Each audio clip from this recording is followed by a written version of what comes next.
Nobody played basketball. And the only reason I chose to play basketball was because I was just trying to carve a niche for me. At 61, Joe Dumars still looks like the definition of control. No flash, no noise, just presence. He doesn't need to remind anyone of what he's done. The numbers already speak. 6 All-Star selections, 2 NBA championships, a Finals MVP in 1989, and a Hall of Fame career built entirely on consistency and class. In a league built on talk, Dumars let his game do the talking. He was the calm in Detroit's storm, the steady hand inside the chaos of the bad boys Pistons. That team was feared, even hated, for how hard they played. But Joe Dumars was different. He didn't foul to hurt, he defended to win. He didn't trash talk, he competed. He didn't seek headlines, he earned handshakes. Even the greatest rivals, MichaelJordan, Larry Bird, Magic Johnson, all stopped to say the same thing. You could never disrespect Joe Dumars. He played with purpose. Every possession meant something. Every game was a chance to honor the sport. His movements were precise, his focus unbreakable. Dumars never chased stardom. He chased respect, and somehow that made him unforgettable. Today, he's far from the court, serving as one of the NBA's top executives overseeing rules, discipline, and integrity, the very values he stood for as a player. He hasn't changed. The voice is calm, the message clear: play hard, play fair, and respect the game. Joe Dumars never needed a slogan or spotlight.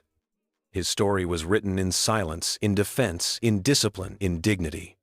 Before we count down the 5 players he respected the most, let's take a moment to understand who he truly is.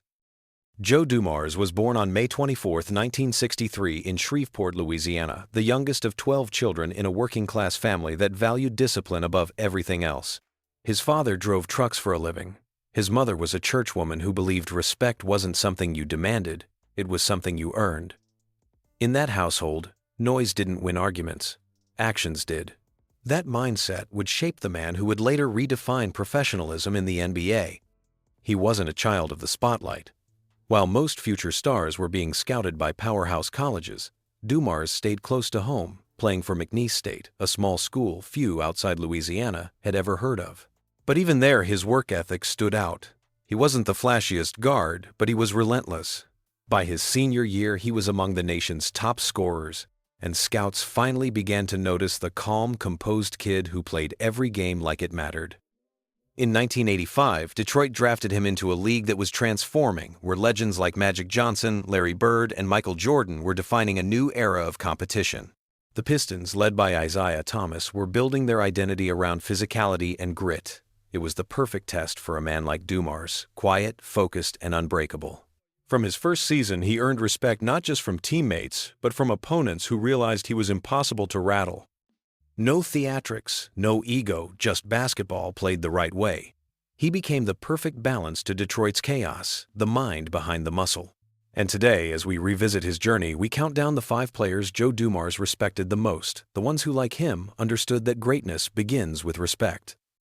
Number 5. Larry Bird. When Joe Dumars entered the league, Larry Bird was already a legend, the face of Boston's blue-collar dominance, and one of the most mentally unshakable players in history. Bird wasn't the fastest or the most athletic, but he was ruthless in a way only true competitors understood. For Dumars, guarding him was like studying basketball itself. Bird didn't beat you with flash, he beat you with intelligence, patience, and perfect timing. Dumars respected that more than anything. He used to say that Bird's greatest weapon wasn't his jump shot, it was his brain. Every move had purpose, every fake had logic. He'd hit 3 shots in a row, smirk once, and then dissect a defense as if he'd written the playbook himself. For Joe, it was never personal. It was pure competition. He admired how Bird could talk, play, and still back up every word. Their battles in the late 80s defined Eastern Conference basketball. The Pistons wanted the throne, but Boston wasn't ready to hand it over. Game after game, Bird forced Dumars and his teammates to be sharper, smarter, and more united. And when the Pistons finally broke through, Dumars didn't celebrate at Bird's expense. He appreciated what that challenge had made them become. Off the court, there was mutual understanding. Bird once called Dumars the one Piston you couldn't hate, a rare compliment from a man who competed like every game was war. To Dumars, that meant more than a trophy. Respect from a rival like Larry Bird validated everything he believed in, that you could fight hard without losing your integrity. In a league filled with talkers and showmen, Bird and Dumars were cut from the same cloth, workers, thinkers, men who valued the craft as much as the win. To Joe, Larry Bird wasn't just an opponent. He was a reminder that real greatness never needed noise. That's why he starts this list, a player who turned intelligence into dominance and competition into respect. Number 4, MichaelJordan. No rivalry defined Joe Dumars' career more than the one he had with MichaelJordan. Every time the Detroit Pistons met the Chicago Bulls, the atmosphere shifted. It wasn't just a basketball game, it was a test of will. And at the center of that storm stood Dumars, the one man Chuck Daly trusted to guard the most dangerous scorer alive. For years, Dumars was Jordan's shadow. He studied every movement, every fake, every rhythm. While most defenders tried to intimidate Jordan, Joe relied on precision, perfect positioning, quick reactions, and absolute focus. He never talked trash, never got emotional. He didn't try to stop Jordan with aggression. He tried to match his intelligence. It was a battle of minds as much as bodies. Jordan, who rarely complimented opponents, openly admitted his respect for Dumars. "He played me honest," Jordan once said. "He made me think." Coming from a man known for punishing anyone who crossed him, that statement carried weight. Dumars earned that respect through years of hard, clean defense, never backing down, never crossing the line. Their duels in the late 1980 seconds were unforgettable. In the Eastern Conference Finals of 1990, Dumars faced Jordan while grieving the loss of his father and still played some of the best basketball of his career. When the Pistons won the series, Jordan was among the first to hug him. In a rivalry filled with bitterness, that moment stood as a symbol of something deeper. Two competitors who understood what it took to reach the top. For Dumars, Jordan represented the ultimate challenge, pure skill, pure drive, and pure competitiveness. Guarding him forced Joe to elevate his own game beyond limits. Every matchup with Jordan wasn't just about winning. It was about measuring himself against perfection. To this day, when people ask Dumars who the toughest player he ever faced was, he doesn't hesitate MichaelJordan. Not because of highlight reels or fame, but because Jordan never took a playoff. He forced everyone around him to play harder, think faster, and dig deeper.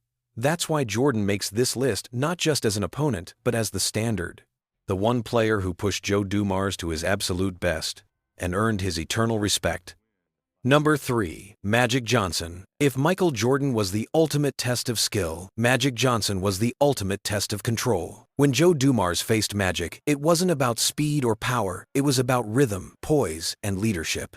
Magic didn't just play the game, he conducted it. He could shift momentum with a glance, lift his team with a smile, and punish mistakes before you even realized you'd made them. For Dumars, Magic represented everything he admired in a competitor: composure under pressure, generosity in victory, and an unshakable belief in teamwork. In the late 1980 seconds, the Lakers were still the league's measuring stick. Hollywood flair backed by ruthless precision. And yet, when the Pistons met them in the finals, Dumars never let the stage or the star power faze him.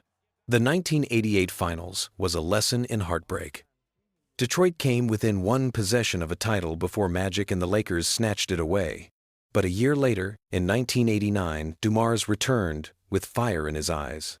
He led Detroit to a sweep of the Lakers, earned the Finals MVP, and in a moment that captured the essence of respect, Magic was one of the first to congratulate him. He shook Joe's hand, smiled, and said, "You earned this, man." That moment stuck with Dumars. To him, it wasn't about revenge, it was about validation. Beating Magic wasn't defeating an enemy.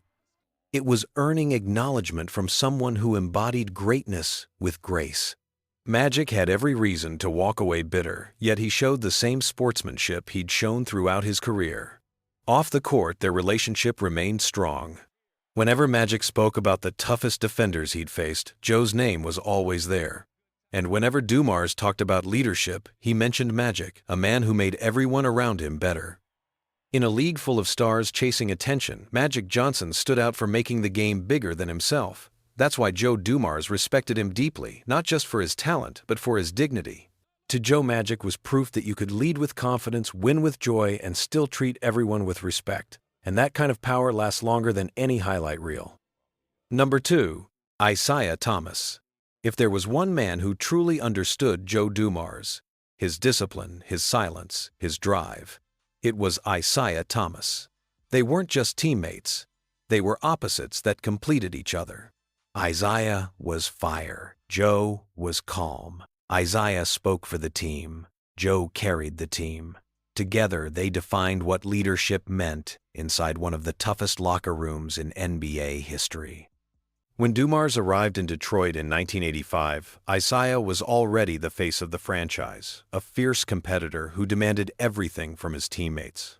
Many young players couldn't handle that pressure, but Joe didn't flinch. He listened, learned, and earned Isiah's trust through action.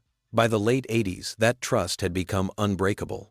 Isiah led with emotion. Joe balanced it with composure. It was the perfect chemistry between passion and principle. During championship runs, their bond became the Pistons' heartbeat.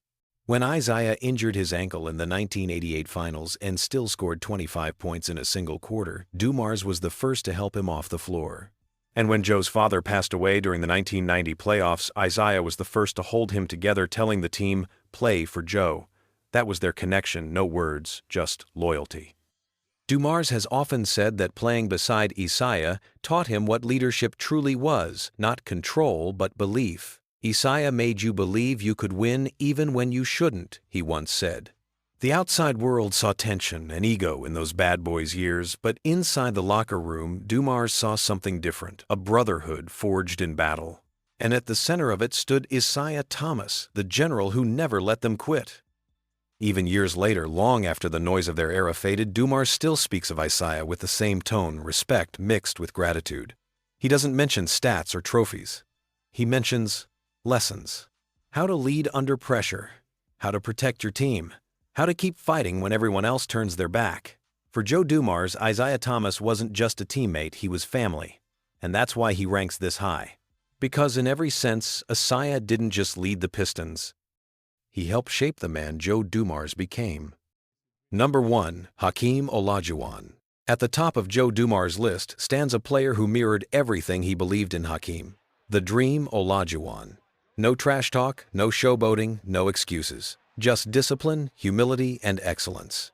Dumars always said that Hakeem played the game like a craftsman, a man who made domination look graceful. Their teams didn't meet often. The Pistons ruled the East while the Rockets owned the West, but every time they faced each other, Dumars studied him. He admired how Hakeem blended power with elegance, how he competed with intensity but never crossed the line. The Dream didn't need intimidation. His respect for the game was his weapon. For Joe, Hakeem represented what every player should strive to be: unshakable in faith, unstoppable in performance, and unbreakable in spirit. Whether it was his signature footwork in the post or the way he lifted Houston to glory, everything Olajuwon did came from discipline, the same value Dumars had lived by since his childhood in Louisiana. There's one story Joe loved to tell. During a game in the early 90s, after Hakeem hit him with a soft smile and a handshake during warm-ups, he went on to score effortlessly on Detroit's defense. No words, no gestures, just excellence. After the game, Dumars said to a teammate, "That's what greatness looks like when it's pure." Off the court, the respect ran even deeper. Both men shared a sense of spirituality, a belief that basketball was more than entertainment. It was character revealed. They both led without volume, set examples without seeking applause. In a decade defined by egos and flash, they stood out for their restraint. When asked years later which player he respected most, Joe Dumars didn't hesitate. He didn't choose a teammate, a rival, or a friend. He chose Hakeem Olajuwon, not because of rivalry, but because of values. To Dumars, Hakeem was the embodiment of respect before fame. He was proof that greatness could be humble, dominance could be quiet, and leadership could be rooted in dignity. And that's why Hakeem Olajuwon sits at number 1, the player who reflected everything Joe Dumars stood for on and off the court. When you look back at Joe Dumars' 5 most respected players, Larry Bird, MichaelJordan, Magic Johnson, Isiah Thomas, and Hakeem Olajuwon, you realize this list isn't about fame or highlight reels. It's about principles. Every name represents something Joe valued most: intelligence, drive, leadership, loyalty, and humility. Together they paint a picture of what Dumars always stood for: respect earned through effort, not words. Throughout his career, he never chased attention. He chased accountability. He believed that basketball was a mirror of character, and he lived by that belief every night he laced up his shoes.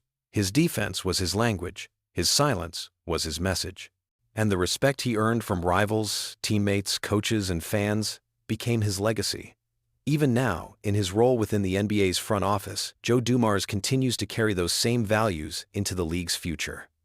He's still the quiet man in the room, calm, steady, unshaken, but his impact runs deep. The game has changed, the pace is faster, the spotlight brighter, but the foundation he helped build still matters. In a world that often mistakes loudness for greatness, Joe Dumars remains proof that true power can be silent. His story reminds us that class professionalism and respect never go out of style. Because in the end, banners fade, numbers blend into history, but respect lasts forever. Who in today's NBA still plays the game with that same quiet fire? Tell us below, and don't forget to like, comment, and subscribe for more stories from the golden era of basketball.